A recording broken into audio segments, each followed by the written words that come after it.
I was speaking to one of the prospect lady, and this was a couple of weeks ago. And after speaking through the whole session, and I explained what I was doing, what do I do. It was for a renovation job. Towards the end of the call, she kind of said, "So you do not do anything, and you have charges." So of course I answered something, and I cut the call, and that kind of stuck with me, and I was not sure. I was having quite a lot of mixed emotions. I was not sure whether I felt insulted or angry or shocked. I couldn't figure out what was the feeling that I was having, and I just let it pass at that time. Later, it was stayed in my thoughts, I kind of started writing it down, gathered some thoughts around it, and so I thought that'll be a good topic, because like I said, if one person has that question, I always assume there are more people who have that question. Now, one thing that we need to understand is today, unfortunately, we are all so used to seeing, touching things, and when we go to a shop, we look at it and we look at the price and we see, okay, is it worth it? Do you think that's got enough value? And we decide whether we need to buy or not. Now, these are applicable for products, for things that you can see, touch, feel, the tangible items. Interior design service is not tangible. You cannot see it. So how do you then understand what is the value that is offered during this service? So one example I would really like to give, which is a very common example. You would have heard, not only myself, most of the service providers quote this. Now, the very common thing is if you're going to a gym. Of course, there are so many YouTube videos on how to use certain equipments, how you can start, your training for your biceps, your leg, your back, and all these kind of things. And you can go around, you can go into a gym, get your application in, and start working things out. So what that does, one, it can take a couple of days to figure out what is it that you need to do actually.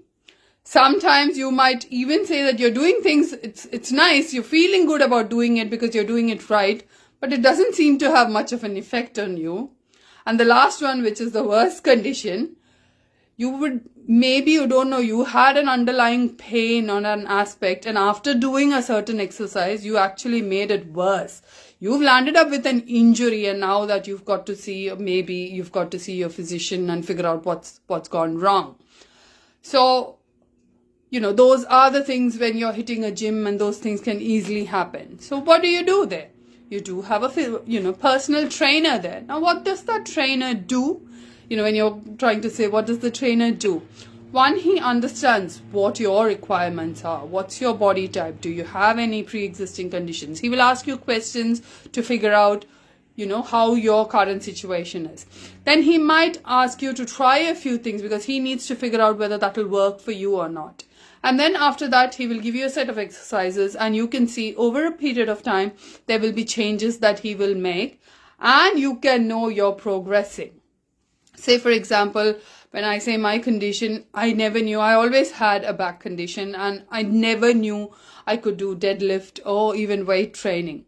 And I was surprised because I do my classes with my physio, so I do one-on-one because, like I said, I've got a health condition and I wasn't prepared to take a risk with that. And he started getting me to do the weights. And of course, I didn't do big weights at the start. I started with, I think 8 kg was the first one I started. And over time, slowly building the muscle. And some days when I do it, I can tell him, no, I'm feeling a bit of a strain here. I can't do it. So then he lets me know whether I should continue on that or whether I should go down a weight to make it easier for me and maybe do it for a longer period. And maybe the following week, he might get me to do a higher one. So every week I'm going to him, there is a change in one of the exercises that I'm doing. So he's getting me on board, and that is, I know, over the period, it wasn't quick, but over a period of time, I have started doing certain things. So that's a service. It's my physiotherapist who's doing that service of guiding me how to use the equipments correctly for my body conditions. It's not the same as somebody else's. I have my own conditions, I have my own restrictions, and I'm working to improve that and to make that better. So why that is one very common analogy and it is very easy for everybody to follow. That is why I mentioned that. Now, when you talk to an interior designer, the interior designer works one-on-one with you for your project. Of course, like I said before, there are DIY projects, have a look at YouTube videos, come up with something, get a builder to do it. It might work well for you, that's very good. But what if you end up having something that you had not imagined and you've already invested a lot of money and it's not turned out the way you wanted it to be? You end up living with it for the rest of the time period you're living in that space, isn't it? So that is a catch, and that is where an interior design service comes into play.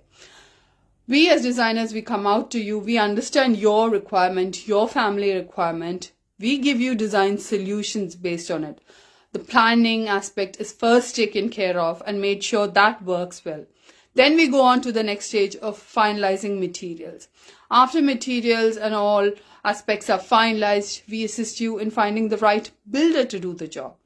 And again, the job's not done. When the builder is on board as well, we make sure that the project goes as required. Because say, for example, renovation projects, I always tell, things can change. You're pulling certain wall down. There could be issues.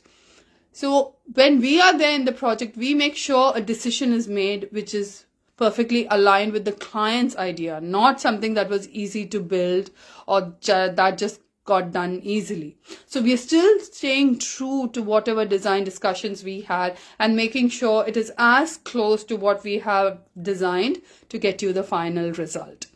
So that is the service. And another thing you must remember is any such project renovation, starting from the first discussion to the project completion, it could range anywhere from 3 months to 6 months to even a year. So you must remember, when we are project managing and there with you for the whole project, you are having that one-on-one professional expertise by your side throughout the whole project.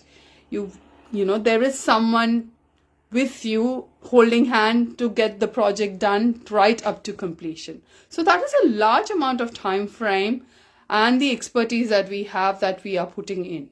And as a matter of doing things, there are things we are doing. When we are getting a design done, it is done on a 2D. Then there are drawings that are prepared so the builder can actually build it. Some cases the clients need 3D rendering so that they have a better understanding of the space. When we select materials, we are going out there, putting the materials together, selecting things. So there are different aspects that's being done, and everything happens over a stage. It is one to another, following right up to the end.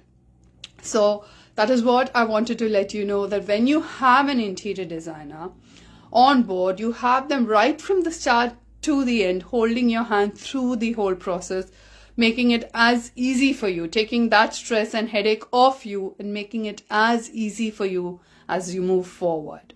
So that is what an interior designer does. So I just wanted to put this across, and like I said, if you've got any more questions, please feel free to reach out. So this particular discussion was based more on renovation aspect. When you do a new build, it's slightly different, but kind of the process remains the same.